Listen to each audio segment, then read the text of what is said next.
I must say, I didn't realize we had so many Johnny Cash fans. Because there's really no other reason a bunch of people be wearing black today. Anyway, it did not escape my notice. But, in all honesty, I must say, I woke up this morning and all of a sudden I'm 50 years old.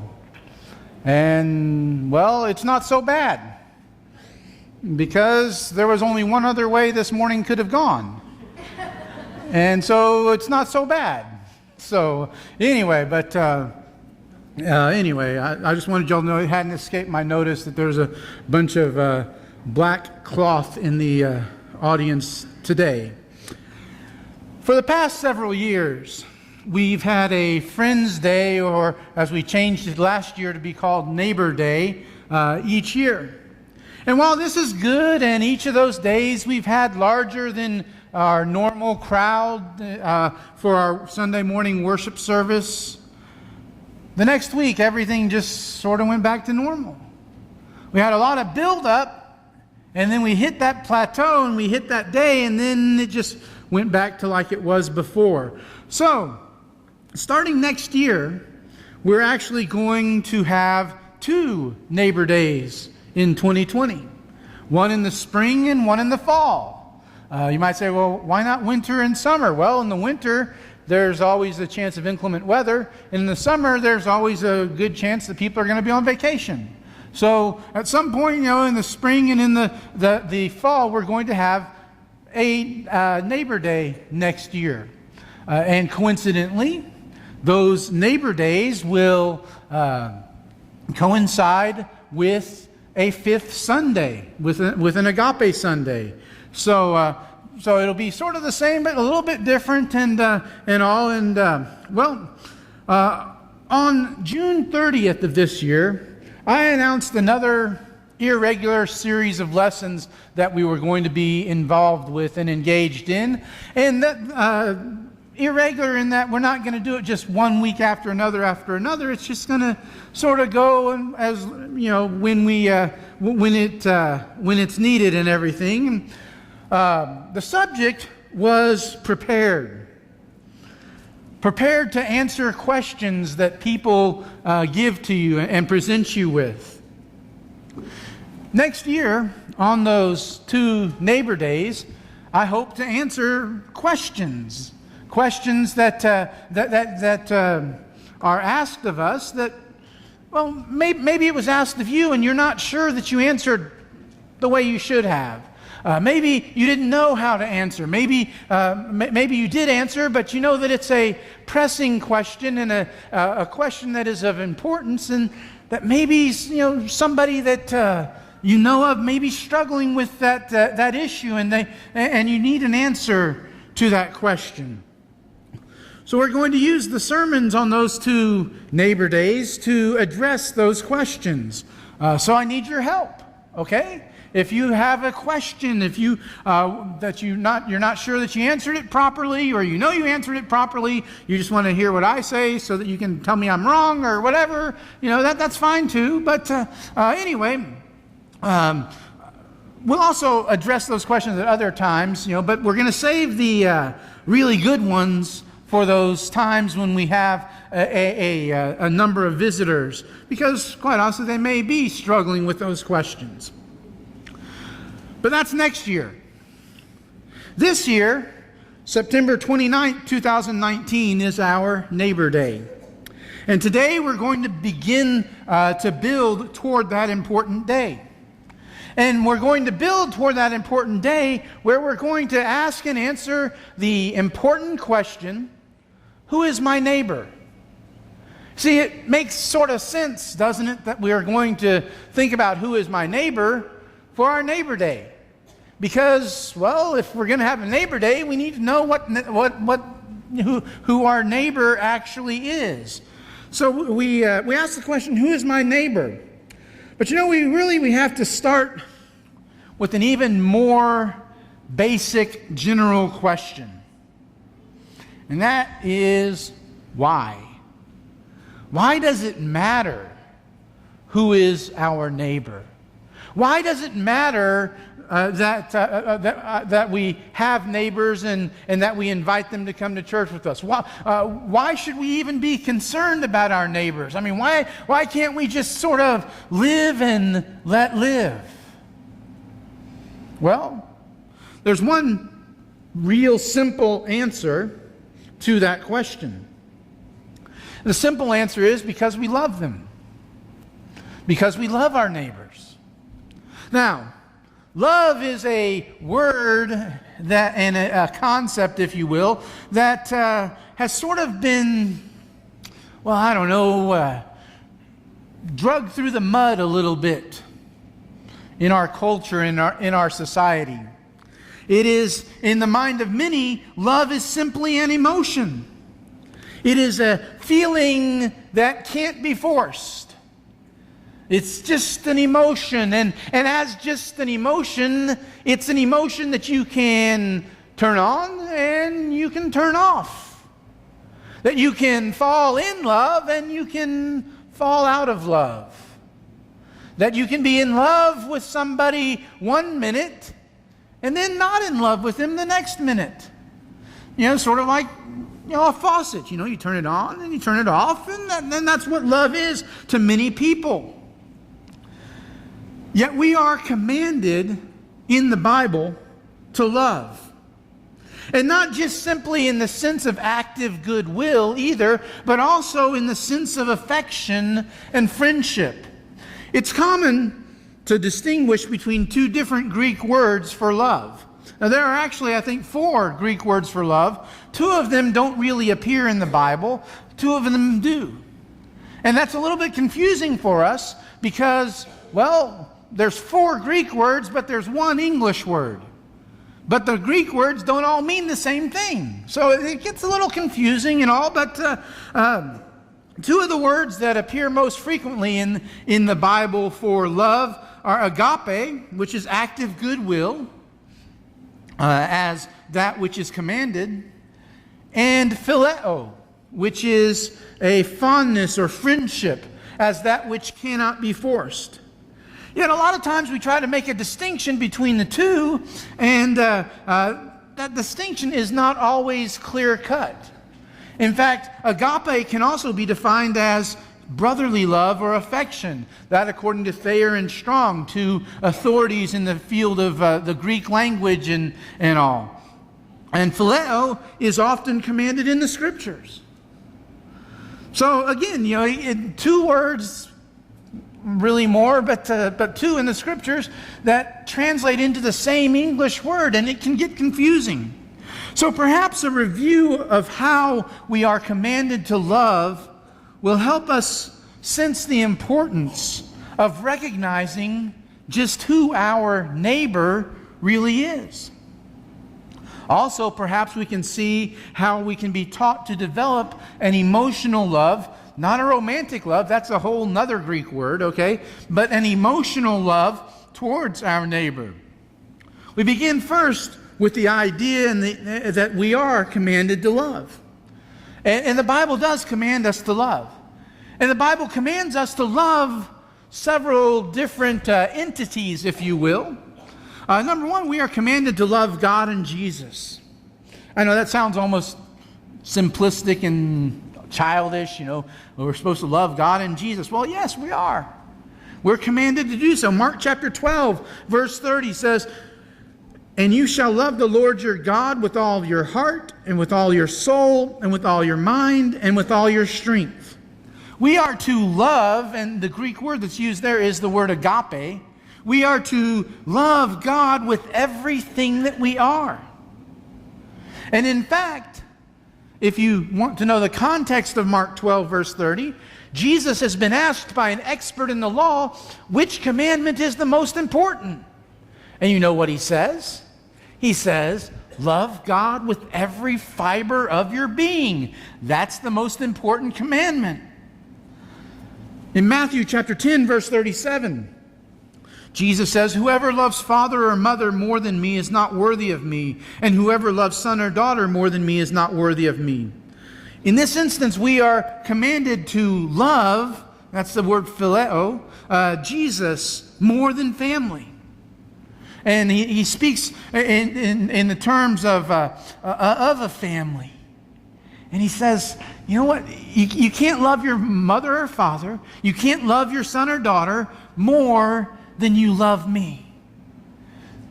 Because, again, we go back to Mark 12, verse 30. Loving God is the number one commandment. Jesus must be number one for us. And then in 1 Corinthians 16, verse 22, Paul has this to say, if anyone has no love for the Lord, let him be accursed. Our Lord come. The word used here is also the word phileo. And it's actually in a form that this is the only time in the New Testament that word actually appears. But it's talking about a fondness or friendship with Jesus. Now, if you have a friend and you talk with that friend, you converse with that friend once a year, once, maybe twice a year, once a quarter, once a week, how strong is your relationship going to be? Say, well, but I saw on Facebook that true friends are those you can go years without talking and then pick up right where you left off like nothing ever happened. Right? That's what Facebook wants you to think, okay? If you aren't in contact with the person as regularly as possible, your relationship isn't going to grow. And if we want to have this friendship with Jesus, we've got to have conversation with Him daily, as often as possible.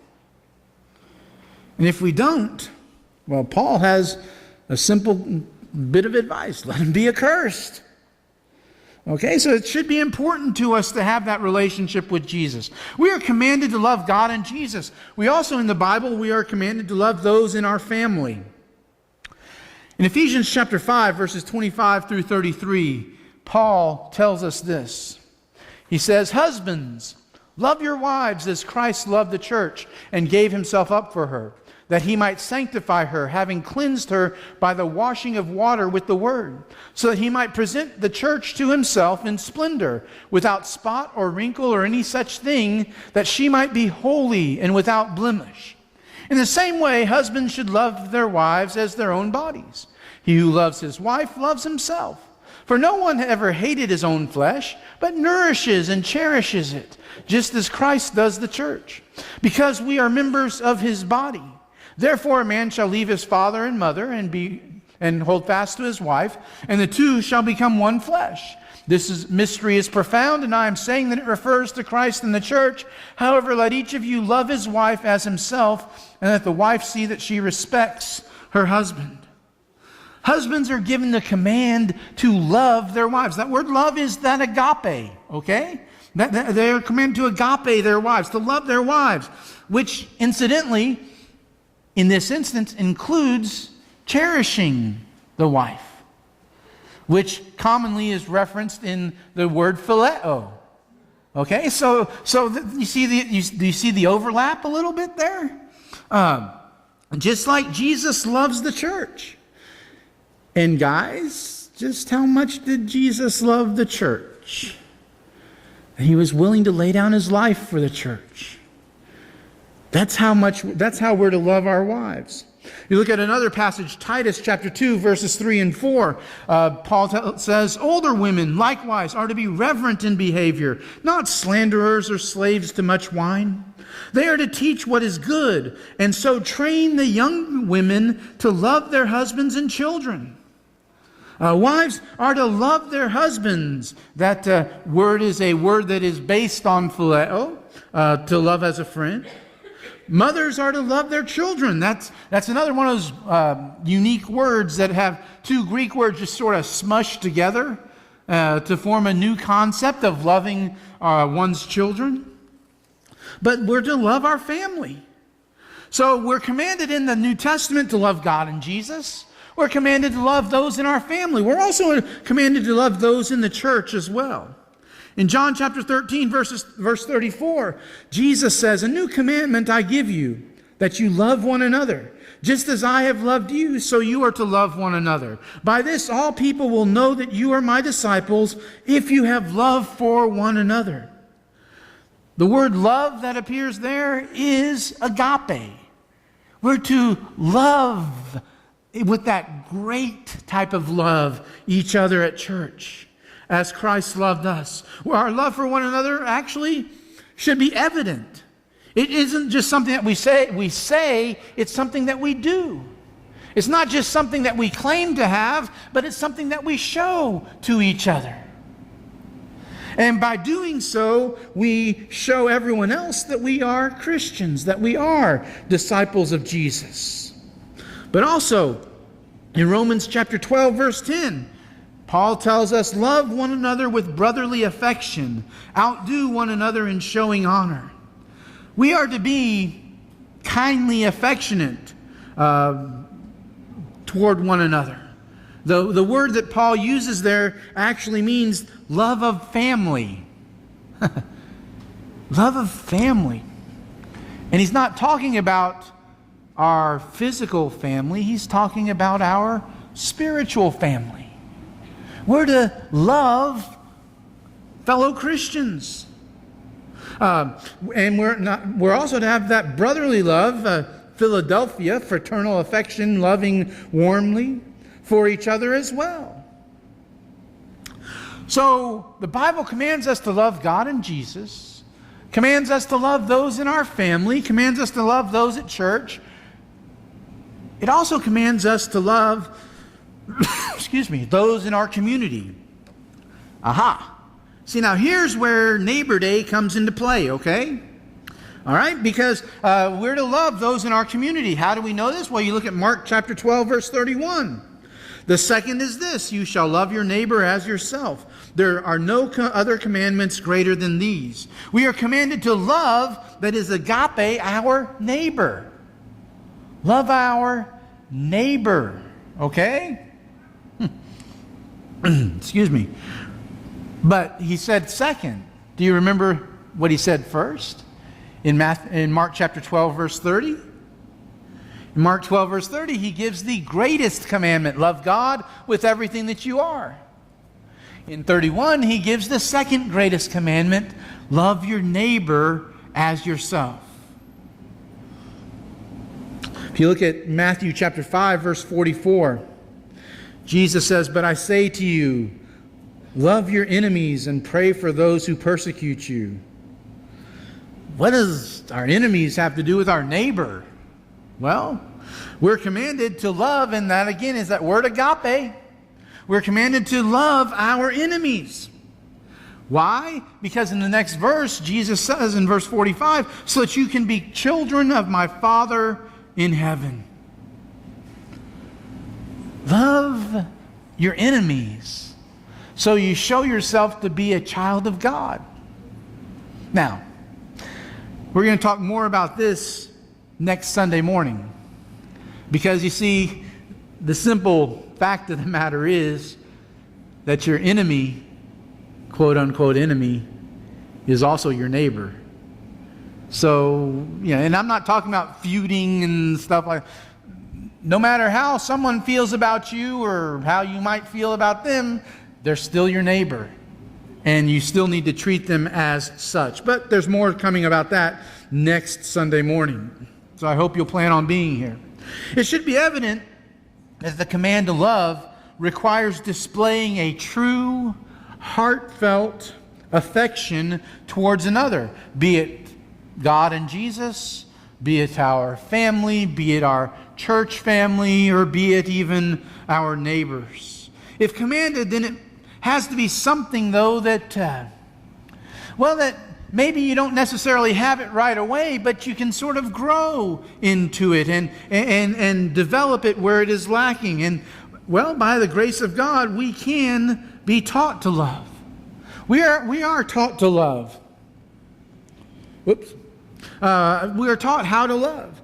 And there are several different ways that we can learn about love and learn from. And one of those is God. Concerning brotherly love, phileo, to love one another, agape, 1 Thessalonians 4:9, Paul says, hey, you know what? You don't need to be taught about brotherly love because you were taught by God himself to love him. And when you love him, that's when it comes back around full circle, and you love others as well. We can also learn from God about how he sent his only son. 1 John chapter 4, verses 9 and 10. We can be taught to love, and we can learn from Jesus as well. How he was willing to die for us. 1 John 3:16. This is how we know what love is. Jesus Christ laid down his life for us. We ought to lay down our lives for our brothers. How he loved his friends. And John 11 talks about Lazarus, Mary, and Martha.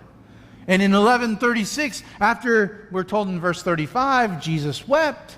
What's the people's response to that? See how he loved him. And by the way, this is a combination of each of the two Greek words that we've been talking about. How he loved his friends, his disciples. John 13, verse 1, he showed them the full extent of his love by washing their feet. John 13, verse 34, he says, you're to love each other as I have loved you. We can look at the example of the Apostle Paul, who taught Christians how to walk in love. Ephesians 5, 1 and 2. If we're going to walk in love, it's not just an emotion that we feel, it's something that we do, it's something that we show. Paul also said in Ephesians 5, 25 through 33, we read it earlier, who taught husbands how to love their wives. So Paul shows us how to love. We can learn to love from Paul. We can learn to love from Peter as well. Peter, who taught us to love one another fervently. Incidentally, he does it two places. 1 Peter chapter 1, verse 22, he uses the word phileo. And in 1 Peter chapter chapter 4, verse 8, he uses the word agape. And both times he says you're to do it fervently. He taught us to love the brotherhood. 1 Peter 2:17, that's agape, and to love them as brethren or as family or phileo, that other type of love that we've been discussing. But more than just that, we can also learn from other Christians as well. As we read in Titus 2, verses 3 and 4, older women were to train and to teach the younger women about loving their husbands and so forth. Even young Christians can set an example of how to love others. 1 Timothy 4, verse 12. Paul tells the young evangelist Timothy, set an example for the believers in speech, in life, in love, in faith, and in purity. And in 2 Thessalonians 1, verse 3, Paul tells the church at Thessalonica that everyone is to excel in love. So we can learn from God, we can learn from Jesus, we can learn from Paul, from Peter, from other Christians. The point is that we're never going to reach a point where we can stop growing in love. In fact, we can grow in love, and we can grow in love from, well, look first at 2 Peter chapter 1, verse 7. Peter tells us to supplement brotherly love. That word is based on the Greek word phileo. We're to supplement brotherly affection with love, agape. So phileo love can be enhanced by adding agape love to it. And if you look at 1 Thessalonians chapter 4, verse 9, again, they had no need to be written about brotherly love because they had been taught by God himself to love, agape love. Displaying active goodwill and heartfelt affection will follow. We display agape and phileo will follow. We cannot excuse the lack of a heartfelt love toward Jesus or families or the church or our neighbors by making a distinction between agape and phileo. Okay? First of all, a lot of times, we think, well, there's two Greek words, but only one English word, so they must be fairly similar things, and, well, they are. In fact, oftentimes, the two types of love we've been talking about, they overlap one another. Both kinds are commanded. Where we have a heartfelt love toward Jesus, our family, the church, our neighbors, we need to understand that's a good thing. It's not a cheap thing. It's not something that we can turn off and on.